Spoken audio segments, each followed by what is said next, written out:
जय हिंद एवरीवन। दोस्तों आज मैं आप लोगों के लिए जीके जीएस का फाड़ू क्वेश्चन लेके आया हूं। अगर आप लोग इस क्वेश्चन को सही से देख लेते हो तो आप लोग इंडियन आर्मी का एग्जाम में गर्दा छोड़ा दोगे। इसमें से पक्का क्वेश्चन टकराएगा एग्जाम में, ठीक ना। तो आप लोग तैयार हो जाओ, चाहे आप लोग मेल हो चाहे फीमेल हो, चाहे आप लोग भारत के किसी भी राज्य से हो। और अगर आप लोग इंडियन आर्मी अग्निवीर के लिए तैयारी करते हो तो आप लोग अपना तैयारी में लग जाओ, मेहनत दुगुना जारी कर दो। आपका ऑनलाइन है बहुत ही जल्द चालू होने वाला है।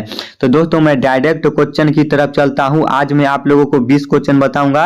आप लोग कमेंट करके बताना आप लोगों का कितना क्वेश्चन सही हुआ है। उसके बाद जो भी भाई अभी तक मेरा टेलीग्राम चैनल को सब्सक्राइब नहीं किए हो, आप लोग मेरा टेलीग्राम चैनल से नहीं जुड़े हो तो आप लोग मेरा टेलीग्राम चैनल से जुड़ जाना।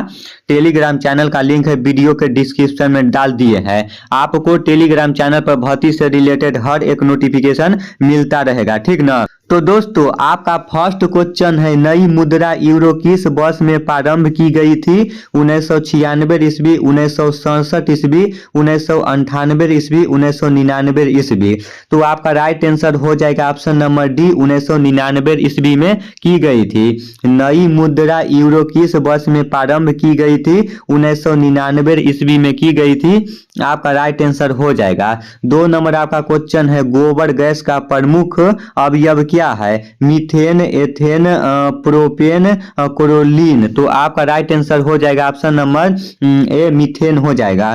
गोबर गैस का प्रमुख अवयव क्या है? तो मीथेन आपका इज राइट आंसर हो जाएगा। आप लोग इस क्वेश्चन को अच्छे से याद रखना।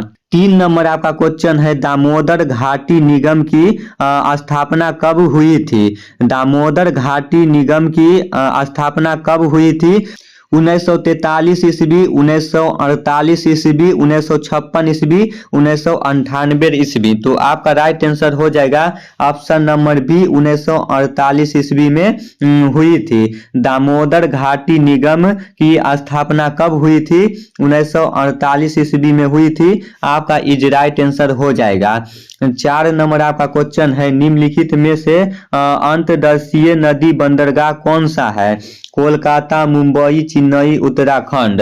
तो आपका राइट आंसर हो जाएगा ऑप्शन नंबर ए, कोलकाता हो जाएगा। निम्नलिखित में से अंतर्देशीय नदी बंदरगाह कौन सा है? तो कोलकाता आपका इज राइट आंसर हो जाएगा।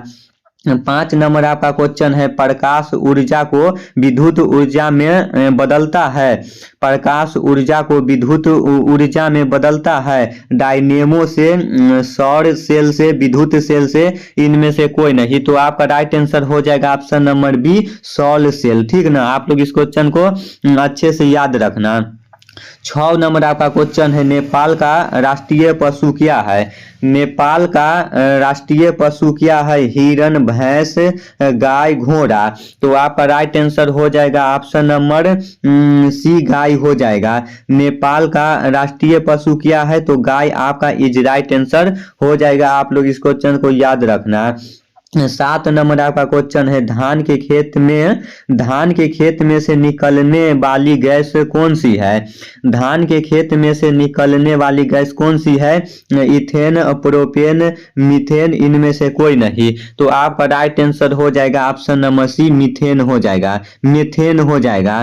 धान के खेत में से निकलने वाली गैस कौन सी है? तो मीथेन आपका इज राइट आंसर हो जाएगा। ये साइंस का क्वेश्चन है, ठीक ना।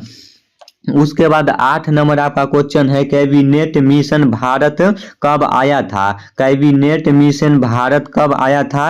1943 ईस्वी, 1944 ईस्वी, 1945 ईस्वी, 1946 ईस्वी। तो आपका राइट आंसर हो जाएगा ऑप्शन नंबर डी, 1946 ईस्वी में आया था। कैबिनेट मिशन भारत में कब आया था? तो 1946 ईस्वी में आया था। आपका इज राइट आंसर हो जाएगा।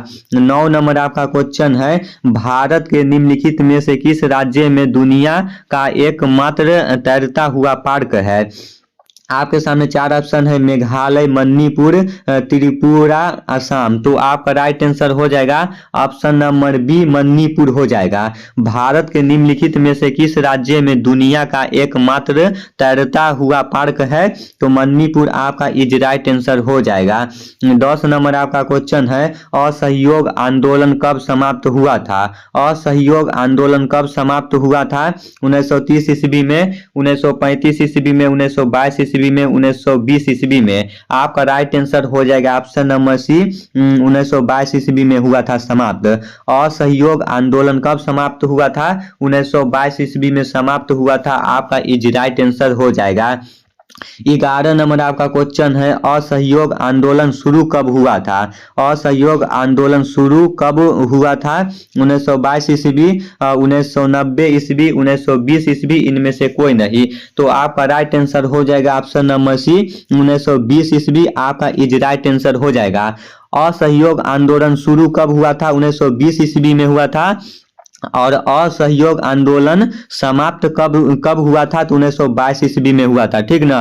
तो आप लोग इस बात को याद रखना, 2 साल आगे पीछे है तो आप लोग इसको याद रखना। उसके बाद 12 नंबर आपका क्वेश्चन है, काकोरी कांड कब हुआ था? 1925 ईस्वी, 1945 ईस्वी, 1990 ईस्वी, इनमें से कोई नहीं। आपका राइट आंसर हो जाएगा ऑप्शन नंबर ए, 1925 ईस्वी में हुआ था। काकोरी कांड कब हुआ था? 1925 ईस्वी में हुआ था। आपका इज राइट आंसर हो जाएगा। 13 नंबर क्वेश्चन है, लीग ऑफ नेशन की स्थापना कब हुआ था? लीग ऑफ नेशन की स्थापना कब हुआ था? 1945 ईस्वी, 1985 ईस्वी, 1920 ईस्वी, 1995 ईस्वी। आपका इज राइट आंसर हो जाएगा ऑप्शन नंबर सी, 1920 ईस्वी में हुआ था। लीग ऑफ नेशन की स्थापना कब हुआ था? 1920 ईस्वी में हुआ था। आपका इज राइट आंसर हो जाएगा। 14 नंबर क्वेश्चन है, सर्वाधिक साक्षरता वाला राज्य कौन सा है? बिहार, केरल, हरियाणा, पंजाब। तो ये तो सभी भाई को पता होगा, सर्वाधिक साक्षरता वाला राज्य कौन सा है, यानी कि सबसे पढ़ा लिखा राज्य कौन सा है? तो दोस्तों ये क्वेश्चन आप सभी भाई को याद रहना चाहिए, ये VVI क्वेश्चन है। ठीक ना? आप राइट आंसर हो जाएगा ऑप्शन नंबर बी, केरल राज्य है। आप लोग इस क्वेश्चन को अच्छे से याद रखना। और सबसे कम पढ़ा लिखा कौन सा राज्य है, आप लोग कमेंट बॉक्स में बताना। ठीक ना? ये भी क्वेश्चन में आप लोगों को कितने बार बता चुके हैं। 15 नंबर क्वेश्चन है, मेघालय का राज्यपाल कौन है? मैं आप लोगों को हर एक वीडियो में बोलते हैं कि आप लोग हर एक राज्य का राज्यपाल याद कर लो। ठीक ना? एक क्वेश्चन जरूर रहेगा। मेघालय का राज्यपाल कौन है? श्री गुलाब चंद्र कटारिया, श्री फागुन चौहान, गणेशन, इनमें से कोई नहीं। आपका राइट आंसर हो जाएगा ऑप्शन नंबर बी, श्री फागुन चौहान। मेघालय का राज्यपाल कौन है? तो फागुन चौहान आपका इज राइट आंसर हो जाएगा। आप लोग इस क्वेश्चन को अच्छे से याद रखना। 16 नंबर क्वेश्चन है, हम्पी के स्मारक समूह कहाँ स्थित है? राजस्थान, कर्नाटक, असम, उड़ीसा। आपका राइट आंसर हो जाएगा ऑप्शन नंबर बी, कर्नाटक में है। हम्पी के स्मारक समूह कहाँ स्थित है? तो कर्नाटक में स्थित है। आपका इज राइट आंसर हो जाएगा। 17 नंबर क्वेश्चन है, द्वितीय विश्व युद्ध कब से कब तक चला था? द्वितीय विश्व युद्ध कब से कब तक चला था? 1945 से 1946, 1914 से 1918, 1939 से 1945, इनमें से कोई नहीं। तो आपका राइट आंसर हो जाएगा इसका ऑप्शन नंबर सी, 1939 से 1945 तक चला था। द्वितीय विश्व युद्ध कब से कब तक चला था? तो 1939 से 1945 तक चला था। आप लोग इस क्वेश्चन को अच्छे से याद रखना। ठीक ना? VVI मोस्ट इंपोर्टेंट क्वेश्चन है इंडियन आर्मी के लिए। 18 नंबर क्वेश्चन है, क्रिकेट एशिया कप 2023 की उप विजेता कौन है? क्रिकेट एशिया कप 2023 में जो हुआ है उसका उप विजेता कौन है? भारत, श्रीलंका, पाकिस्तान, ऑस्ट्रेलिया। तो ये तो सभी भाई को पता होगा। ठीक ना? जो भी भाई क्रिकेट का आशिक होगा उस भाई को इस क्वेश्चन का आंसर पता होगा। तो इसका राइट आंसर हो जाएगा ऑप्शन नंबर बी, श्रीलंका। ठीक ना? क्रिकेट एशिया कप 2023 की उप विजेता कौन है? तो श्रीलंका आपका इज राइट आंसर हो जाएगा। 19 नंबर आपका क्वेश्चन है, गांधी जी को राष्ट्रपिता किसने कहा था? गांधी जी को राष्ट्रपिता किसने कहा था?